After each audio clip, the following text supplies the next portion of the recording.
Howdy all, welcome to Adventures with Kendall.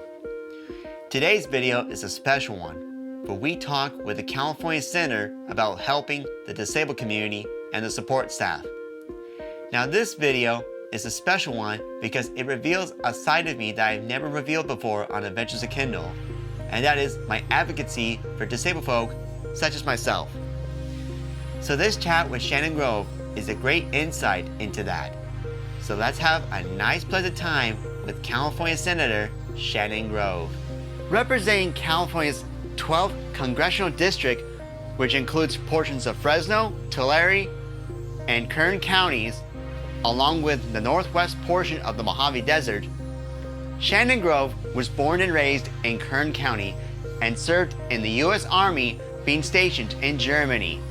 After serving our country, Shannon Grove returned to Kern County, where she began her political career in 2010 in the California State Assembly. She was the first female military veteran elected to the California state legislation, and it was a great time to have a nice, pleasant interview with her. So let's get going and have a pleasant chat. Howdy, I'm here with Shannon Grove. Thank you for your unwavering support of the developmentally disabled community. What motivates you to personally advocate for individuals with intellectual or developmental disabilities? So I fell in love with this population that's the most honest, caring, hardworking, incredible population. And I think that it's our job as legislators to advocate for underserved communities that sometimes don't have a voice for themselves. And so it's been my honor to be your champion on several issues. All right, thank you. Let me get to the next question. Can you share your experiences and achievements related to the 2011 Community Award for people living with intellectual disabilities? Sure. So back in 2011, that's when I was the 4-time awardee for the annual award that you guys give out for the developmentally disabilities and intellectual disabilities.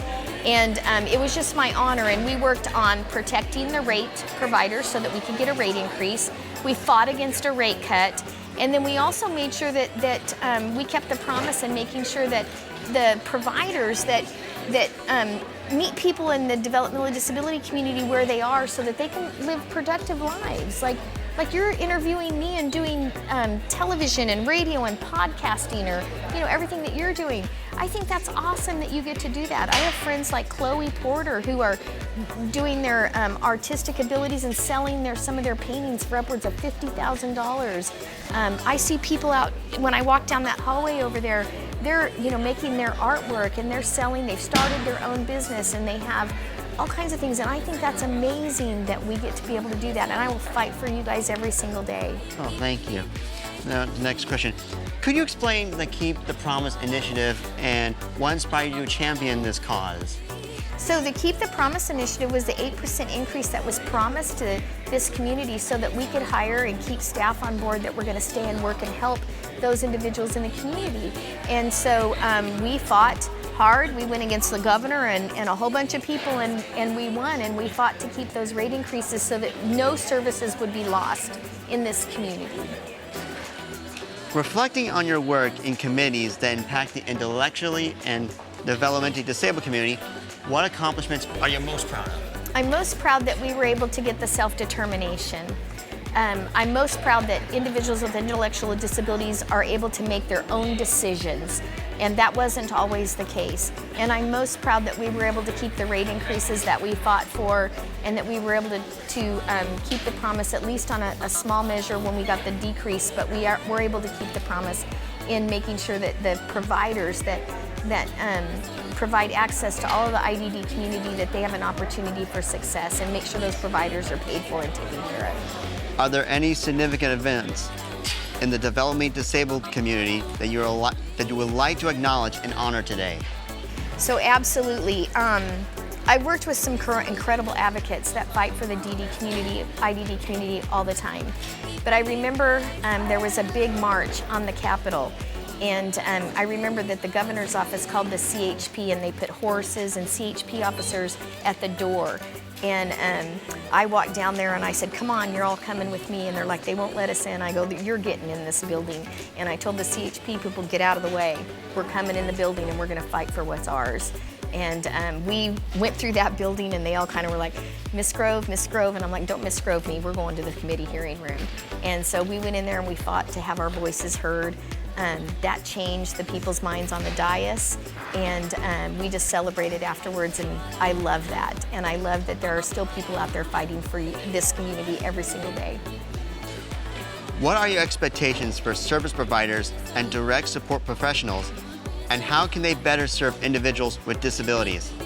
So I think that to be in this profession, you have to have a heart for these individuals that have the disabilities that they're serving. If you're in here just for the money, you're in the wrong profession. You need to be in here for the heart, to allow and uplift all people so that they have an opportunity for success. And I want to thank every single service provider out there and the people who provide direct services, because that's the heartbeat of where we are right now, to make sure that every individual has a quality of life that they want and expect and desire. We recognize there are challenges facing the care providers. What encouragement would you like to share with the dedicated support staff? So I'm going to tell this dedicated support staff that you're in the right field and that you're doing this for the right reasons, and that because of what they do in their everyday job, people's lives are lifted up. And I just thank them for every day that they get up in the morning and go to work and face the challenges that the state puts on them, the restrictions that the state puts on them, the mandates that the state puts on them. But every day they still go to work to get up and help individuals with intellectual disabilities and developmental disabilities so that they can have a fuller life. And I think those people need to be applauded and honored every day. We recognize that service provider professionals are key to inclusion and a thriving community. Can you share your thoughts on how to continue, recognize, and support this dedicated workforce? So like I said in the previous question, this dedicated workforce is an incredible workforce that deeply cares about this community and works from the heart. You couldn't be in this community if you didn't have the heart to serve this community. And I just praise God that He gives individuals the heart to serve in this area. And it does provide, again, a more productive lives for those individuals with disabilities. And I just love the people that provide those services. Thank you for all you do. Your work is greatly appreciated, and it's a pleasure to meet you. It's nice to meet you. I hope you had a pleasant time during our chat. It was nice to see a member of the California government willing to help disabled folk such as myself. And Shannon Grove was really nice during our chat. And I think we are making progress in helping disabled folk and service providers within the state of California. Well, that's all the time we have here on Adventures with Kendall. See you later, folks, and may your gifts bless the world.